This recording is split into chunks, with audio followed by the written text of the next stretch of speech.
கொஞ்சம் காசு இருந்தால்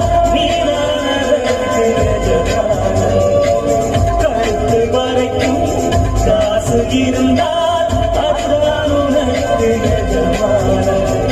வாழ்வின் அர்த்தம் புரிந்துவிடு, வாழ்க்கையை மாறி குடித்துவிடு.